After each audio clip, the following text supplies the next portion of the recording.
The content of this podcast is for informational purposes only and is not a substitute for professional medical or mental health advice, diagnosis, or treatment. If you're struggling, please seek help from a licensed mental health professional.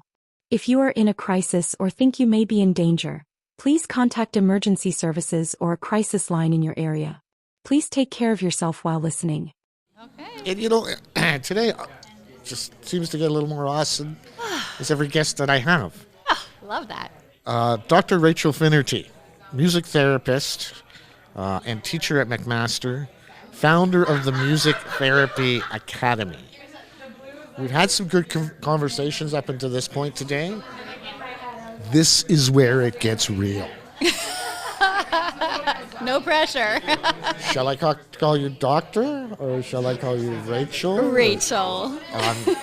But when I need to, can I call you doctor? Of course. Right. So, music therapy, we were talking, and I've talked to everybody here, we're all on the same wavelength here. And science, how did you become part of the Awesome Music Project? Yes. So I was very fortunate to be, through my teaching at McMaster University, teaching about music therapy, I was asked to speak at the Live Lab, which is the only place of its kind in the world, a research concert hall at McMaster. And I was asked to speak about, at one of their concerts, the importance of supporting research about music and health. And at the concert, when I was speaking about that afterwards, I was chatting with some of the guests who happened to include Rob Carley and Terry Stewart of the Awesome Music Project. And so from there, we saw that we had so many things in common around wanting to advocate for the use of music in mental health. And so I was like, please, if there's anything I can do to support, be a part of what you're doing, please let me know. And so we've collaborated in various fundraisers where I've had the opportunity to continue to talk and advocate for the use of music for wellness. Something tells me that was no accident or a happenstance. Right? No such thing as accidents. Right? Yeah. Rob and Terry are like, we gotta see this, right? Because I think that, and I've had this conversation today a couple times, we all knew there was a scientific reality behind the benefits of music. It just wasn't proven yet. So how does that happen? Yes. So actually in the 1990s, we started to have the capacity to study the brain using functional MRI, and we had more tools at our fingertips to study what is happening in the brain when we are listening to music, when we are experiencing music. So that really started to unfold the neuroscience of music. And we could see that, oh my goodness, when you're listening to music, we could actually visually see that almost all areas of the brain are lighting up, right? Because when you're listening to music, you are needing to call upon your short-term memory, your long-term memory, your emotions. It makes you want to move, so your motor cortex. So all the aspects of the brain are firing in order to process the experience of music. So when was that? And what, like in the 90s? This is the 1990s was when we really started to be able to... It was the Shazam moment, the light bulb moment, the lightning moment. We can really study what's going on in the brain. And then building upon that, of course, through blood samples and saliva samples. And my actual research uses hair samples. You can analyze hair samples for cortisol as a biomarker of stress, and see the impact of listening to music, or in my study, the impact of engaging in music therapy and how that can help with stress and anxiety management as per changes in cortisol from your hair samples. So we have all these other tools available to us now so we can really understand the physiological and neurological impact of music. So it's a real thing. It's a real thing. It's a thing. Yeah, I mean, we all knew it was physically having an impact, right? But now we have data to support scientific proof. Scientific proof. Right. So now that it can be used for treatment. Yes. And prescribed, which I actually had a therapist prescribe me a live concert to go see. Oh, I love that. Right? Really? At one point. Yeah. So Wow. So it's now being accepted in the scholastic world, which will help it in the scientific and the medical world, where people will not have to, will use, to me, it's using music as a coping mechanism. Right. Right? Yes. You know what I mean? And it's accessible, right? And no side effects. Can we just highlight that? No side effects. Yeah, that is like huge. There's very, very few interventions. There's particularly when we're talking about pharmaceuticals that are null and void of any kind of side effect. So I think it's really important to take that into account. Right, and so there's a scale on when pharmaceuticals should be used, and in this particular case, it should be pretty high up the scale, right? That you would use a pharmaceutical to supplement the anxiety or the depression. Right. So this should be a last kind of helper. I think, it's a really tricky question because depending on somebody's particular diagnosis and how the symptoms are manifesting, sometimes a pharmaceutical is needed to start in order to help an individual to then engage in music therapy or another kind of therapy to help build the tools to manage the symptoms. And then in other cases, if somebody is able to engage in music therapy, then they may actually be able to avoid needing to take pharmaceuticals. So every case is individual and needs to be assessed individually, but I think that what's really important is recognizing that the use of music and music therapy and pharmaceuticals should be all looked at The toolkit. as a toolkit. Yeah, That's it's right. a toolkit. So Yeah. speak to the different parts of music therapy. So music therapy itself is a regulated healthcare profession. It's been self-regulated in Canada since the 1970s. There's several undergraduate and graduate university programs in Canada where one can train to become a music therapist, and then they complete a 1,000-hour internship and an exam until they are what's called a music therapist accredited, so MTA. And then they are recognized healthcare practitioners. And music therapists are trained about many different diagnoses and how to use music to facilitate different healthcare goals. So for the purpose of, with the Awesome Music Project, we're talking about music and mental health.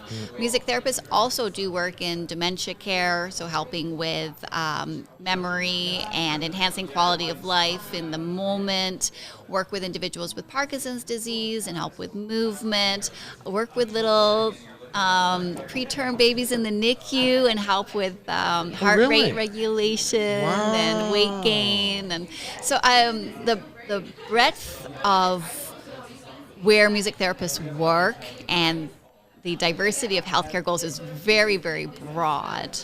But when we're talking about mental health, in a music therapy session, it's not just listening to music. So most people's experience is listening to music, and people seek that out. It's one of the number one activities that as humans we seek out, listening to music.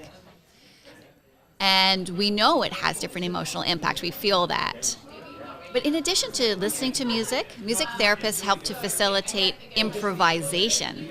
So even if the client has never played an instrument before, so if we were in a music therapy session together, as the therapist, I would ask you if there's a particular instrument you're drawn toward, and I would ask you if you felt comfortable to just play around on it. So if it's a piano and you don't play piano, just play around on the keys, see what happens. Do you feel like playing something up in the high notes or the low notes? Do you feel like just crashing down all of the notes? Let's just kind of play around and see where that goes. And then as the music therapist, I would help to hold space around that music. So perhaps also playing on the piano to help create a musical container for what you're creating, or maybe I play on the drum. Point being is that it's a way for the client to express themselves musically without having to think, am I playing this correctly? Where's the musical score? None of that matters. You're just playing whatever comes in the moment. There's no such thing as a mistake. You can take risks by just exploring. Nobody's there to judge you. And you've eliminated the structure. Again? You've eliminated the structure. Yeah. Right? And that freedom to just express and see what comes. And then perhaps afterwards, the therapist might ask, if you were to give a title to that improvisation, what would you call that? Cool. Right? So inviting the client to maybe do some self-reflection. What were the emotions going on there?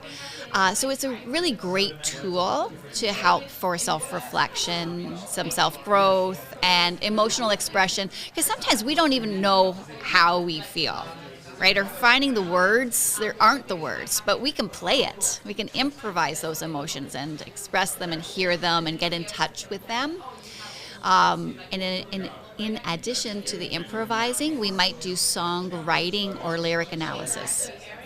So again, the client does not need to have any background in music or music education, but they can write a song, so we can write lyrics, right? So just brainstorming around a certain topic, write the lyrics, and then if the client, again, no background in music, but they can direct the music therapist to say, I want it to sound sad or melancholic, or I want it to sound angry, I want it to sound like heavy metal, or whatever it is. And the music therapist can play different melodies, and until the client is like, yeah, that's it, that's my song, that's my melody, that's how jam. It should be, that's my jam, right?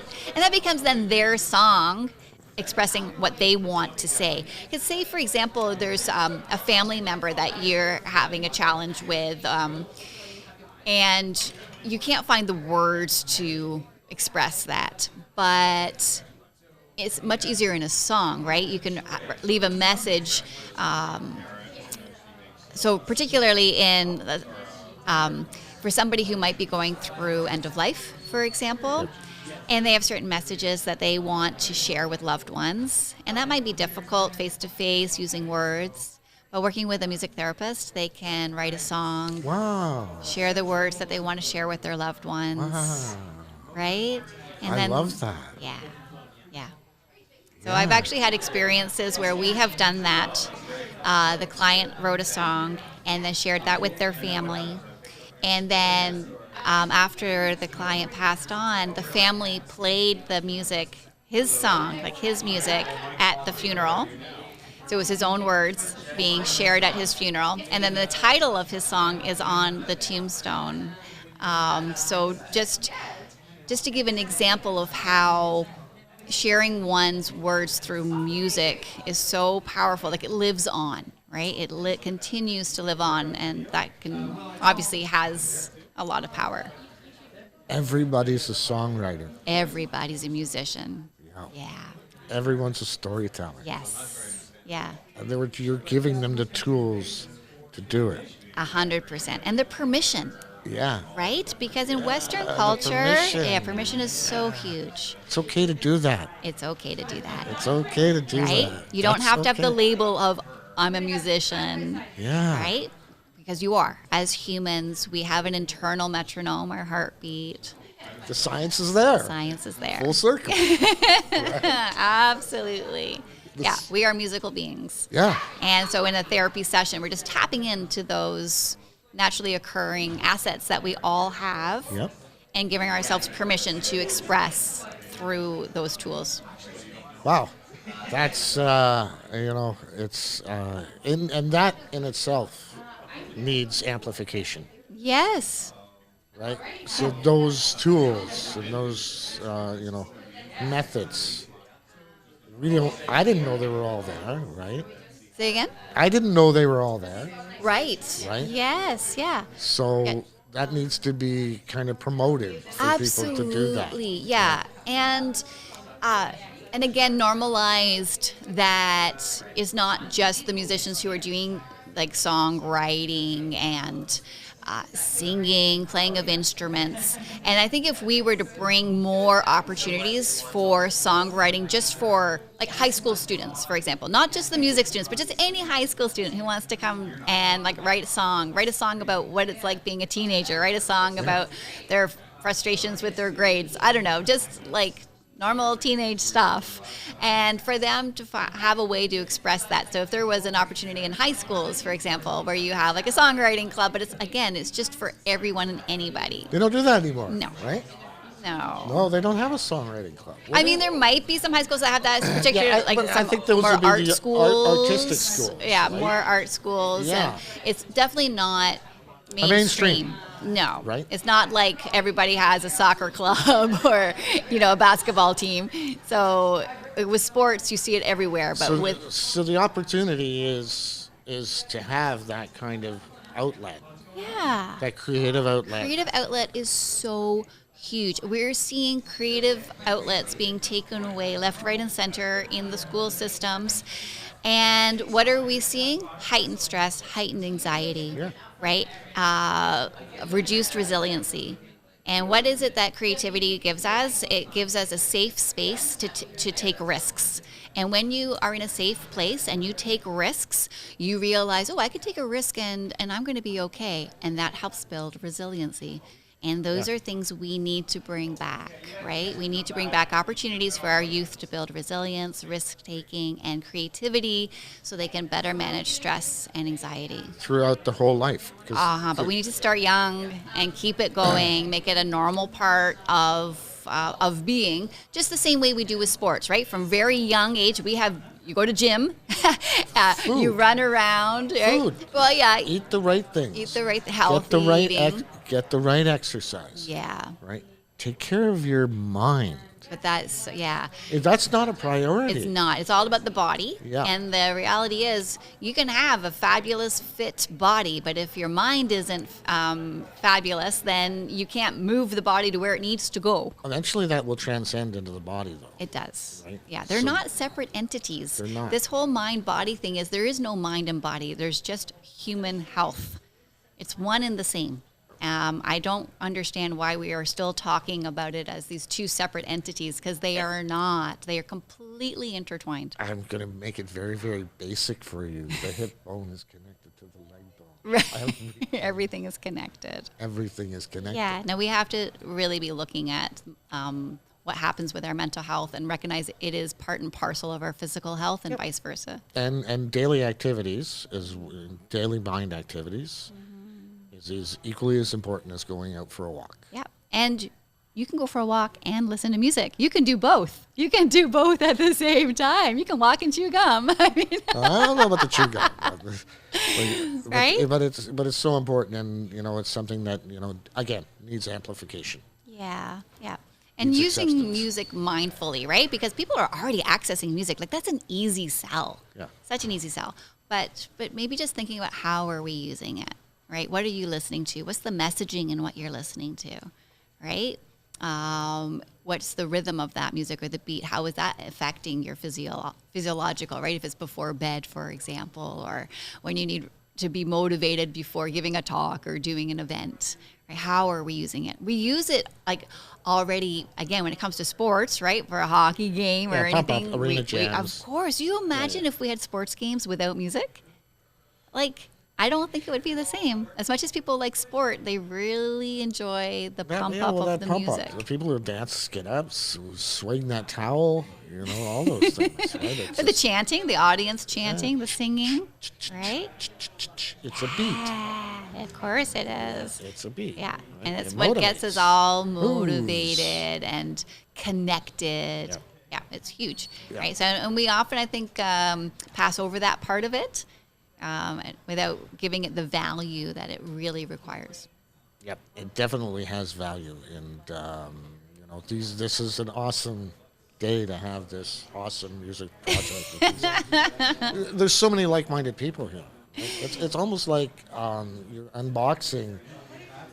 What's the opposite of a paradox? Right. Right. Yeah.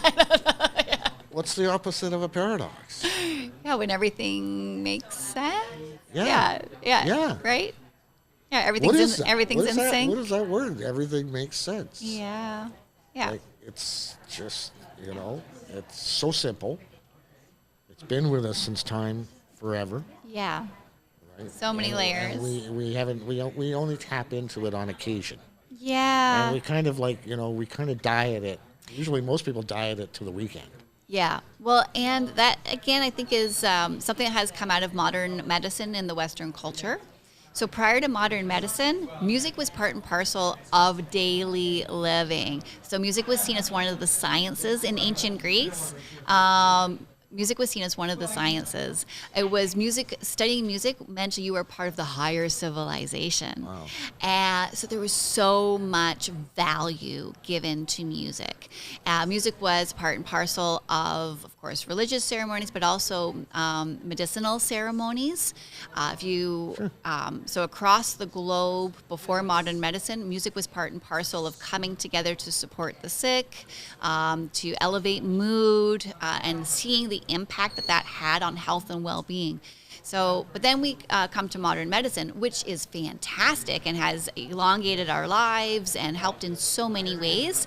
Unfortunately, it's also, for some reason, came at the expense of music becoming something that's only for the arts and no longer really being recognized as part of health and well-being. And, so that got separated. It got separated around the time of modern medicine. And of course, too, music started to become a money-making industry. And so it was like, oh, if you're doing music, you're going to be a musician and you're going to make money and you're going to do concerts and you're going to be a performer. And that's what music became. It became this whole other entity of arts and entertainment. And then it's not till more recently that now we're bringing it full circle back from quote unquote just entertainment, but also a health part and parcel of our health and well-being. That's where it ended up in the end of the spectrum on the entertainment. Completely, you know what I mean? They're like almost detached from culture. Exactly. Yeah, well, culturally entertaining. Yeah, almost attached. Right? At the far end of that spectrum, where originally it started as a ceremonial cultural entity. Exactly, something we participated in together. It was in everything. And for health and well-being. Yeah. It was huge for health and well-being. Yep. I think we're starting to see that it needs to be back there, and that does have a place there. It does have a physiological, neurological impact, and really, when it comes to mental health and well-being, it's just a natural. It's essential. Yeah. It is essential. You got it. Doctor, thank you for that session. My pleasure. Thanks for having me. I really appreciate it. That was good. I'm ready to take on the world again. Excellent. And it's been awesome to be here, and we're encouraging everybody to, amplify and get the word out about not just the Awesome Music Project, but share the music. Share music. It's meant to be shared that way. Amazing. Thank you, Doctor. Thank you.